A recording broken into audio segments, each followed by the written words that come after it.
Hello kings and queens, welcome to another exciting tutorial.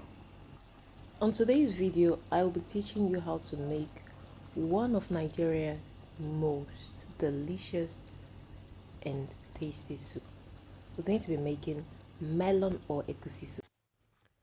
Benedict's table, where every meal is made with love.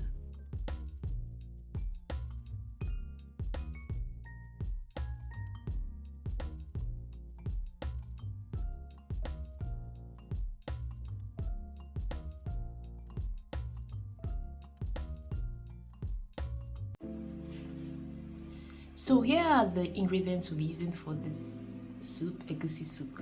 We have some onion here, and then scotch bonnet pepper, atarudu.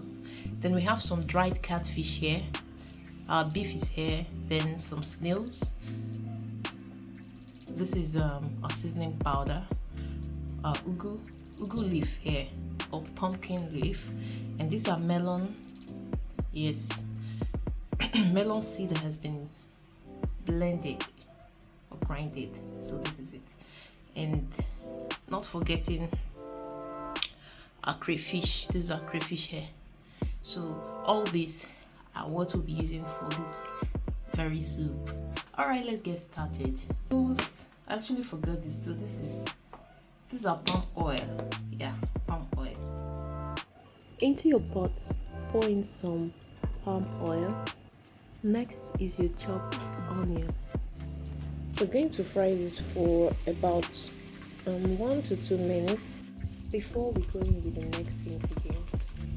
At this point, I want you to know that there are several methods or ways of making egusi soup.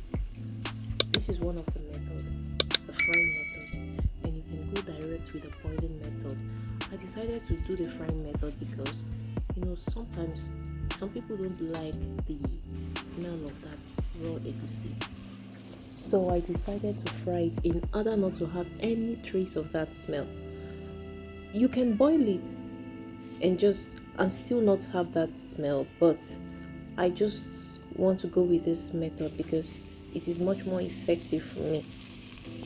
If you've been following the video, you see that I added the egusi after frying the onion for some time, and then fried it a bit, went in with some crayfish and pepper, scotch bonnet pepper, and we're going to fry it until it looks crumbly.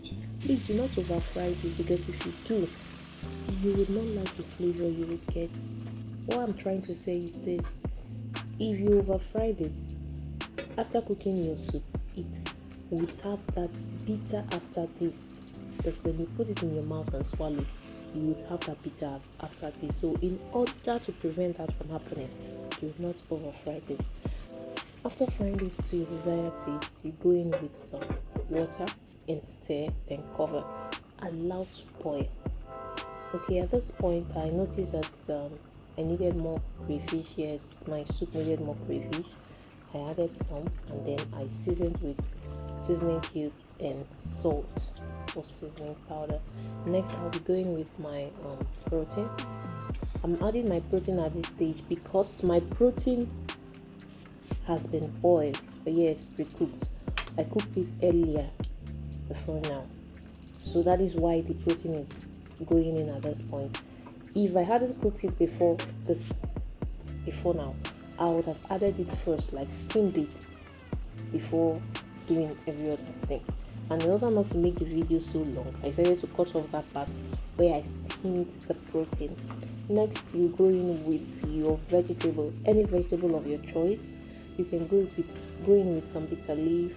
Here I used ugu. You can use uziza leaf too, whichever one you prefer, go with. And our egusi soup is just ready. This doesn't take time. If you've watched to this point, please do not forget to hit the subscribe button, like and share this video, and leave nice comments. Ask questions where you need more clarification, and I'll be in the comments to answer you. And My kings and queens, I would also like to know where you're watching from so that I can give you a shout out on my next video. Alright, until then, stay safe and out of trouble.